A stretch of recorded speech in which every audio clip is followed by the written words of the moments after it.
ഒക്കെ ചീര വിത്തിന് ചെയ്യുന്നു. അപ്പോൾ ഒക്കെ പറിച്ച് മാറ്റണം. ഈ ഒരു ഇതിൽ നിന്ന് വരുന്ന ഈ പ്രായമാകുമ്പോഴാണ് കേട്ടോ വിത്തെടുക്കൽ. ഈ കളർ ഇങ്ങനെ മാറും, കണ്ടല്ലോ, എല്ലാത്തിനും കളർ മാറും. അപ്പോൾ അതിൽ വിത്തുണ്ടാവും. ഞാൻ ജസ്റ്റ് ഒന്ന് കാണിച്ചാൽ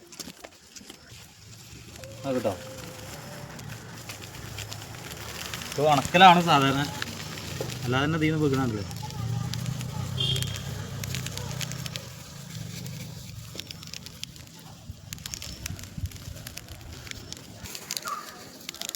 ഇത് ഉണങ്ങി കഴിഞ്ഞാൽ ശരിക്ക് ക്ലിയർ ആയിട്ട് പോട്ടെ. ഇത് ഉണക്കം കമ്മിയായിട്ടാണ്.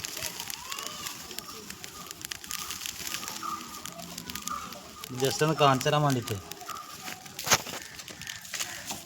അത് നിന്ന് ഉണങ്ങൽ കമ്മിയാണ്. അപ്പോൾ കണ്ടോ,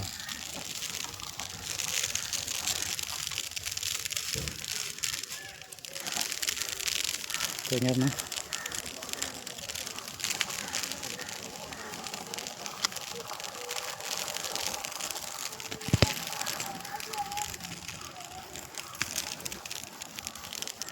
ഇത് നല്ല കാണാൻ രസമുള്ള അടിപൊളി ചുവപ്പ് ചീര,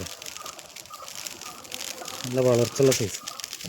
അപ്പോൾ അതിൽ നല്ല ആരോഗ്യമുള്ള സൈസ് ഉള്ള നിർത്തിയൊക്കെ. ഇത് 2 ദിവസം ഉണക്കി കഴിഞ്ഞാൽ ശരിക്ക് കിട്ടും കേട്ടോ. അപ്പോൾ ഒന്ന് വീഡിയോയിൽ കാണിക്കാൻ വേണ്ടിയിട്ട് ഇങ്ങനെ ഇതായിട്ട് ജസ്റ്റ് ഒന്ന് കാണിച്ചു തരാൻ വേണ്ടിയിട്ട്.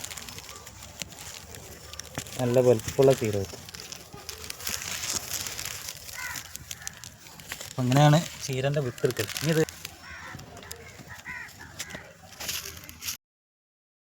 ചീരൻ്റെ വിത്ത് വേറിച്ച് കണ്ടില്ല, മൊത്തം വിത്തിന് വെച്ച് ഒരു 10 ഏക്കർ സ്ഥലത്തേക്കുള്ള വിത്തുണ്ടാവും.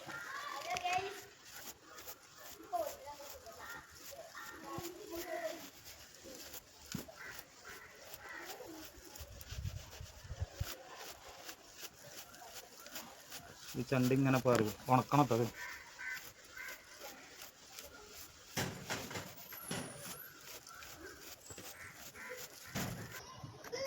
എന്താ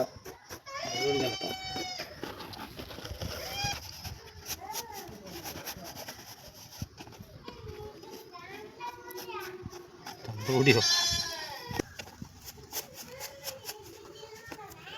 എന്താ ഇത്ര ചീര വിത്തിട്ട് എടുത്തേക്ക്.